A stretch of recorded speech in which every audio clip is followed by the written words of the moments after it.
Welcome to the Clarion Cast. We are very pleased today to welcome back Mr. David Laurie VanDerBeek. He is the constitutional candidate for Nevada State Governor 2014 for the Independent American Party, which is your Constitution Party. Welcome back. Thank you, Colin. Great to be with you. Can you hear me all right? Yeah, I can hear you just fine. Great. David's been having a lot of opposition lately in the media, with practically everything that he's been doing being censored in one form or another. And those who have been supporting him have also been catching the same type of flack, censoring on Tumblr and on Facebook, Twitter, you name it, they're there. So if you agree, if you like the things that Mr. VanDerBeek has to say, you would do well to help inform others on those views. Otherwise, they may just fall on flat. Yeah, there's different forms of censorship that we run into. It could be direct, like pulling a video.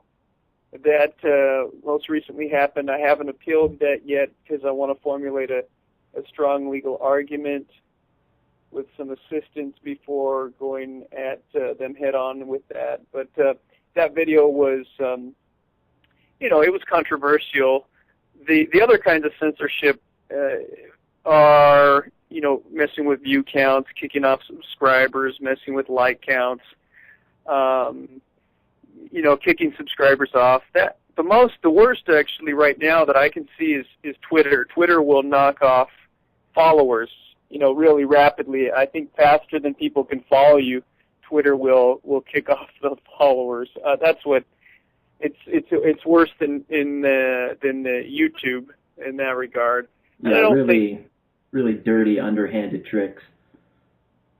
And I don't think Facebook, of the three, I think about Facebook, Twitter, and YouTube, I think Facebook's probably the most faithful in leaving your friends list alone.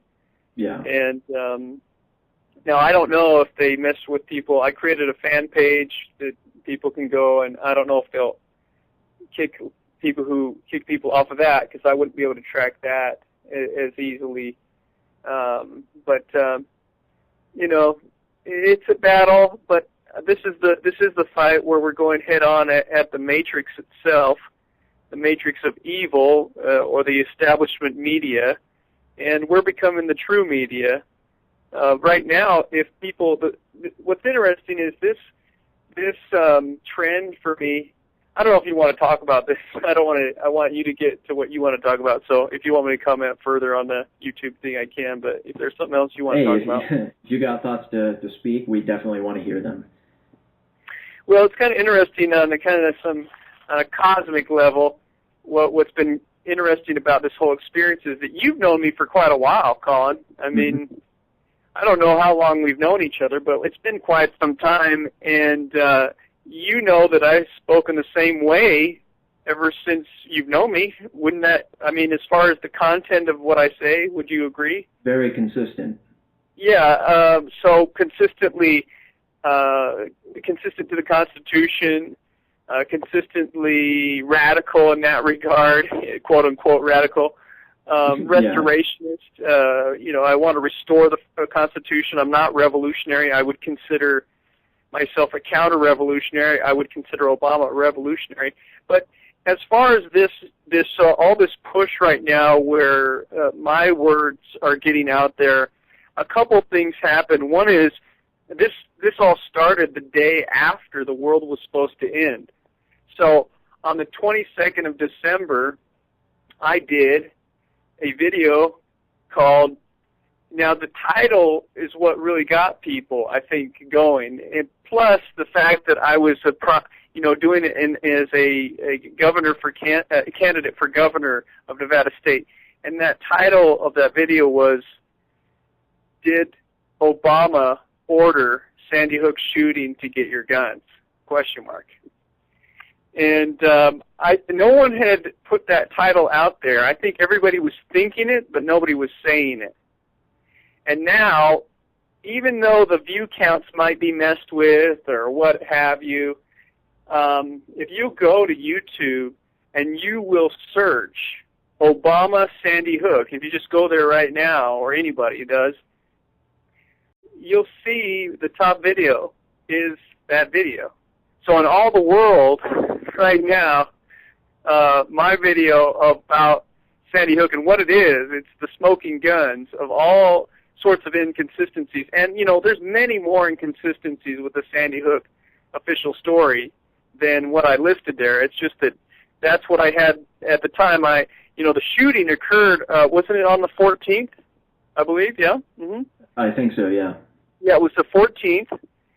And so that was a Friday, at the Friday previous. And so it was going into the weekend.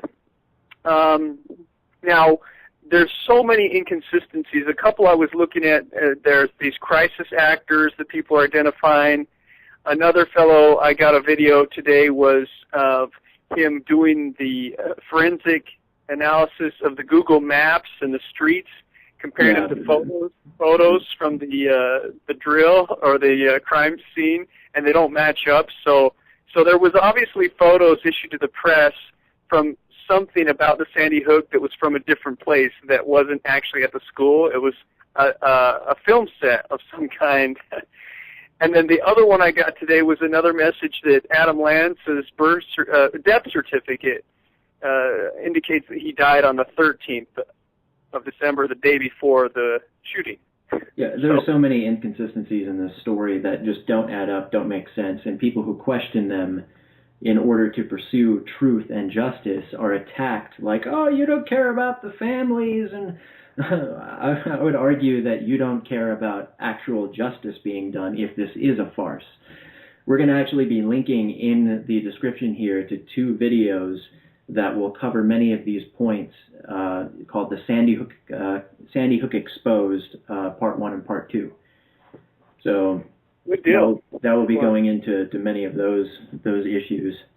And it fits right into what I was just about to talk about with you, which was a current event. Basically, this whole spiel of the government using mental health as an excuse to confiscate weapons. Now, wasn't it originally in our country that our philosophy was that as long as you were sane enough to have your freedom, you could bear arms? In other words, no free man shall ever be barred the use of arms, right? Well, innocent until proven guilty, right? Right. I mean, that's jurisprudence. So are we guilty because you think we might commit a crime and therefore we can't have firearms because of what we might do? Or do we lose that because of what we've actually done? And I think this is pre-crime, isn't it? I mean, this it is pre-crime. The Minority Report? Yeah, Minority Report. Tom Cruise movie where they have the people who claim to be able to see the future sitting in a tub they call the temple. And so what are they going to have? Are they going to have a little temple with somebody analyzing? Who's going to make that call onto whether or not I will commit a crime? And what is it about this thing called freedom? I mean, if freedom is real and there is true choice, then aren't I always free to choose to do the right thing or the wrong thing? I mean, the idea of freedom means that the future is unknown if freedom is real. Right? Yeah, and they ignore these simple facts like, that hammers kill more people than firearms. So what are we supposed to get some sort of background check every time that we get a hammer? We already get background checks when we buy firearms, but that's just not enough. Now you have to have questionable people with questionable values based off of a questionable DSM, to make up all these things. Like if you question an authority, then you have oppositional defiant disorder. It doesn't go into any deeper than that. So you can look at regimes across the world, seeing how people will use mental health as an excuse to disarm people, that they don't like or that oppose them. So, and they also, I'm sorry, go ahead. No, go ahead, finish that thought. That actually lost my train of thought on what my other example was going to be. Well, so you go ahead. Let me throw this in there. Let me throw these 2 sentences at the audience. And number 1, Obama kills children every day. Number 2, he murders children every day. And number 2, Obama advertises how to murder children. Let me explain. Obama uses drone strikes all over the globe in different places every day. There are an estimated 156 children have been killed in Pakistan alone by Obama's drone strikes. So don't tell me that this man cries over the Sandy Hook children. He doesn't. How could he value some children over other children? Children are equal in that regard. Absolutely sickening, hypocritical crocodile tears. Nobody's buying it. At least nobody who has any sense is buying it. Yeah, that he's standing on the graves of children for his political agenda. And the other thing is we all know that all these shootings occur in gun-free zones.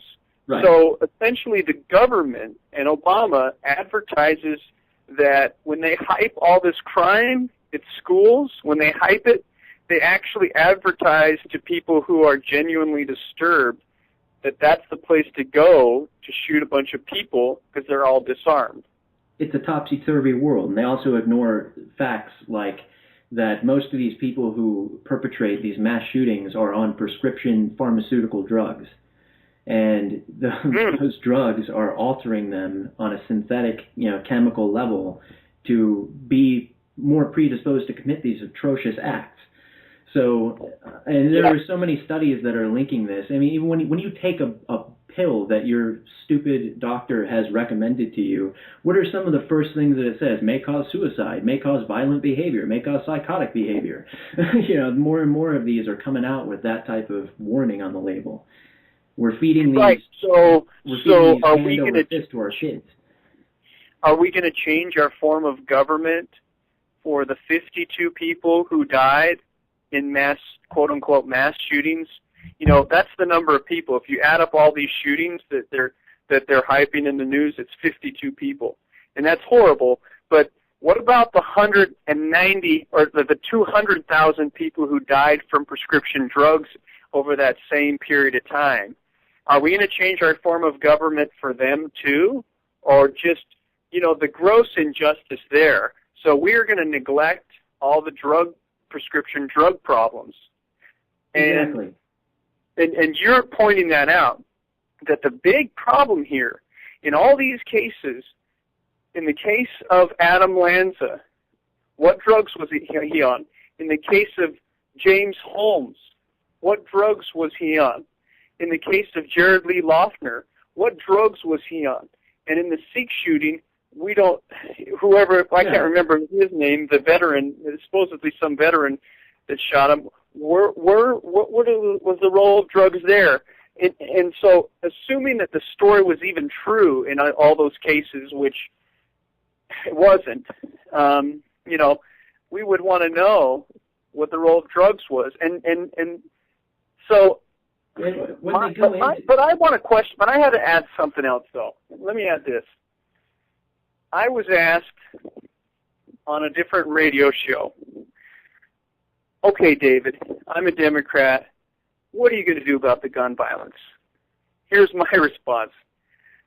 Regarding the gun violence, I'm going to tell our government to stop killing U.S. citizens, because all this talk dances around the fact that we see the earmarks of false flag terrorism against the Second Amendment. If you go to Fast and Furious, those weapons are still, and that's another case where Obama's killing children too, because he gave weapons to the cartels, and they're mass graves. Killing birthday children. Yeah, those are mass graves down there. That's even worse. There's 50,000 dead people on the border. That's men, women, and children with Mexico. So those weapons are being used by the cartels to murder people there too. So, I mean... Going into the cases where they actually catch the perpetrators and they live, like James Holmes, the government ignores when they have full knowledge of certain substances like scopolamine, which is basically they take this Colombian fruit and they synthetically alter the seeds of this fruit, and then it takes away your self-agency while leaving your motor skills intact. So in other words, someone like James Holmes or Sirhan can have just a little tiny bit of this powder blown into their face walking down the street, And if they don't have a heart attack, then they're just completely complicit with whatever they're told to do. And they won't remember who did it to them or like the details of what they did. Scopolamine, actually, go look that up. And James Holmes, his behavior and his entire case fits perfectly with the behavioral results of scopolamine. So, okay. I mean, I've heard of that. I've heard of that, but I didn't know a lot about it. It's otherwise known as the devil's breath. It's big down in Colombia. So, I mean, if the government knows about these things. They know about MKUltra. They were using scopolamine to experiment with MKUltra and stage, things. This is obviously an agenda stage, a string of agenda operations to get gun control in place. With all this censorship ties right into it, because on Facebook and in other places, Google, they're changing timestamps, the way that timestamps work. Because when citizen investigators were looking more closely into the Sandy Hook operation, they were seeing that all of these donation pages were popping up beforehand, and consolation pages and Facebook groups, all for the victims and the families involved before the event ever happened, as far back as a month beforehand. So after that happens and all the information comes out, Facebook changes their timestamp so that now any user can make a post look like it was posted as far back as the year 1905. And you should still you should right now today be able to go and click on any post that you make and change the date that it was posted to as far back as 1905. I've noticed with people that I have been in contact with that our timestamps on just regular chats have been completely messed up as a way to discredit evidences that we've uncovered about Sandy Hook. So this is the type of disinformation and misinformation that they throw at people in order to throw them off of the right trail. And everybody is so busy running around with all of the catastrophes going around that they ignore the people who are actually responsible. I mean, people like Rand Paul in the Senate, who will grill Hillary Clinton about Benghazi, but what has he done as far as like introducing articles of impeachment, or would have? This guy should have been impeached at least 1,000 times over, don't you think, David? Well, let's talk about this. If he was already unfit for office to begin with, we can just remove him. We don't need to impeach him. That's true. And we already have forensic evidence that the birth certificate is not real, and it states in our Constitution that in order to qualify as president, you cannot have questionable associations. His entire upbringing was by communists, so that's very, very questionable upbringing. So, I mean, there's just a whole train of reasons that we could remove these people from power. Impeachment implies that he is the president. That he has legitimacy, yeah. See, he hasn't even taken the oath, and he doesn't sign the laws. You saw that he botched the oath again? Oh, I didn't even want to look at the... I didn't either, honestly, but I did watch him take the oath and fail again to take the oath. He misstated. So, and the Justice Roberts did not stop him and make him repeat it. Yeah, it's unreasonable. Well, how could someone like that actually take such an oath when their entire... Okay, listen to this next story. Obama lets Chinese own U.S. energy resources, Beijing acquiring major ownership in oil, natural gas across the nation.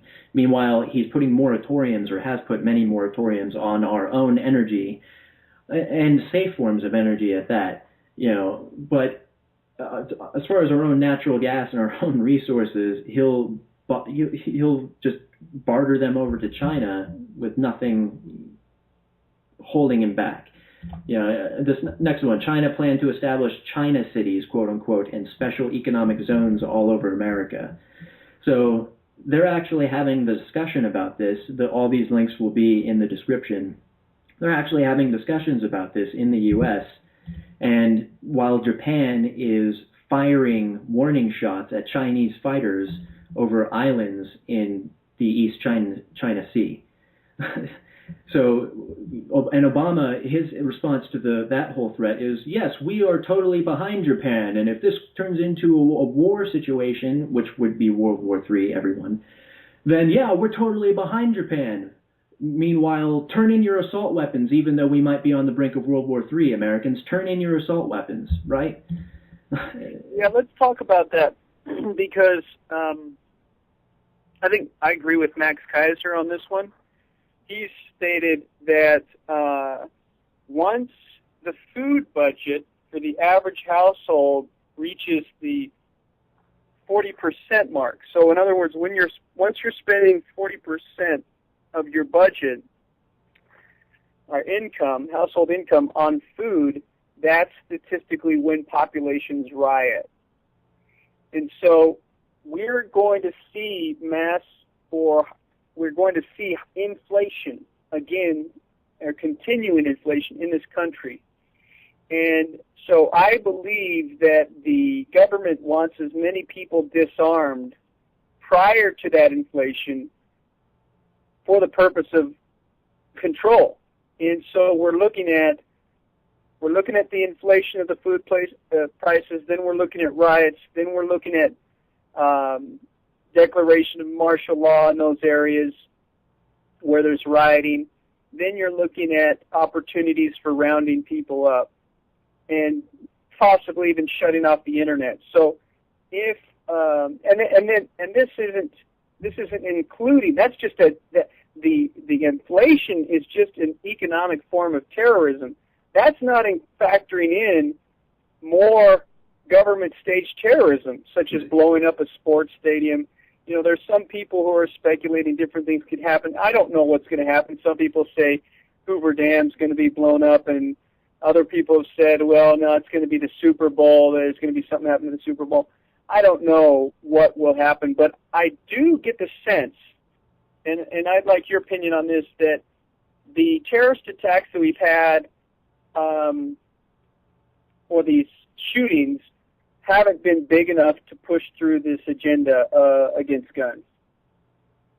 Yeah. And I think that Obama wants to do something big. I think the one that seems logical to me is a sports stadium event or a presidential fake assassination attempt where he might actually even take a bullet, you know, like, I don't know if you saw the movie Angels and Demons, when the guy shoots himself to fake an attempt on his own life to become the Pope.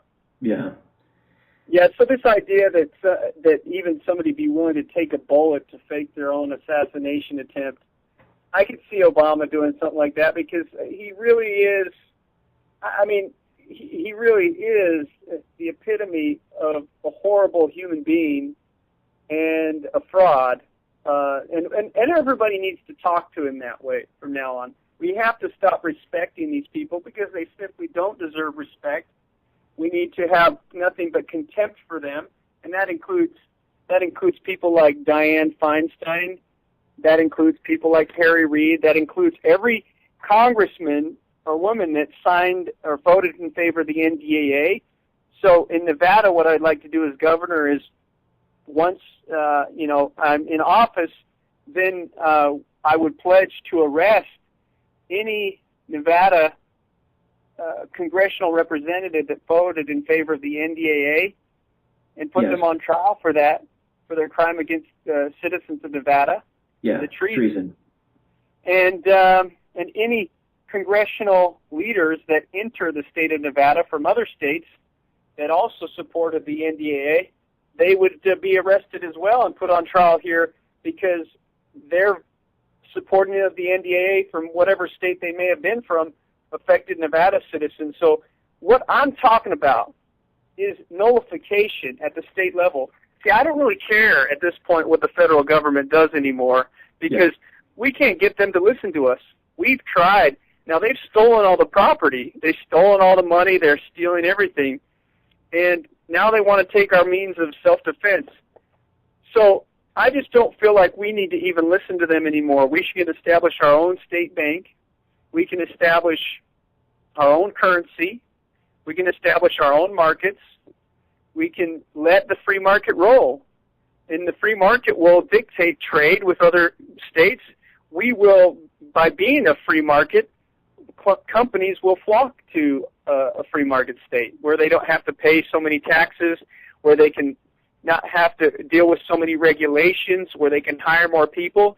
So you'll see, as people like myself gain control of a state, you'll see people flock to that state.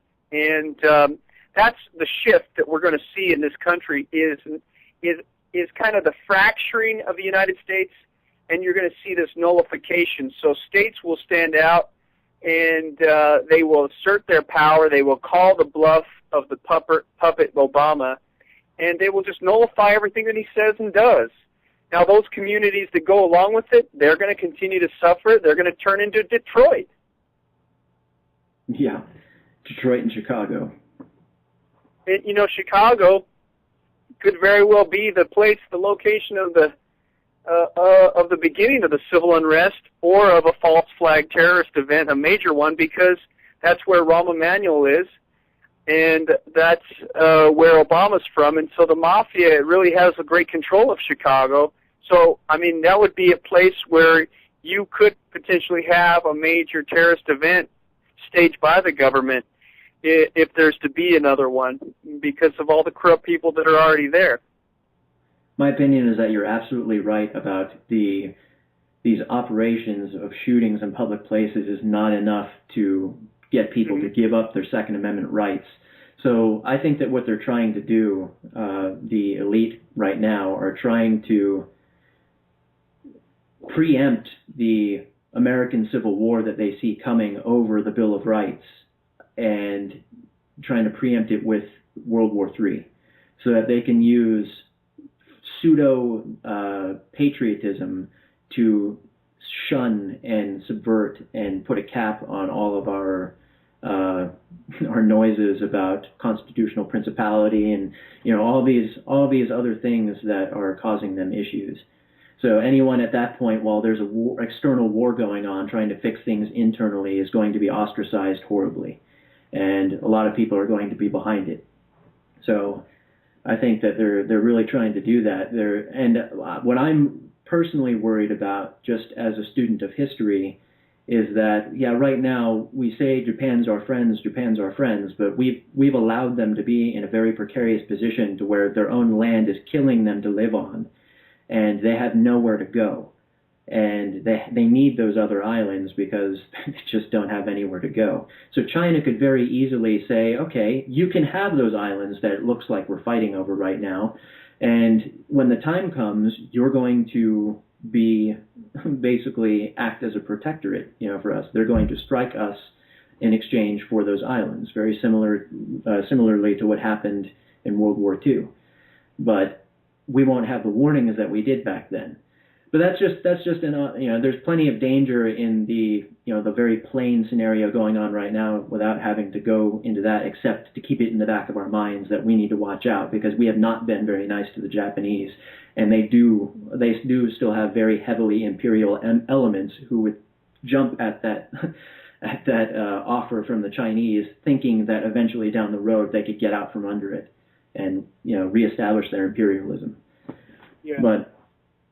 But yeah, I mean, just like right now, Obama closing air defense systems on U.S.-Mexico border, Texas and America vulnerable to attack from low-altitude missiles and aircraft. He's standing down our coastal defenses, and our military is engaged in a war in a place where they can be trapped in several ways, so that our fighting men and women, the very vast bulk of them, is away from home.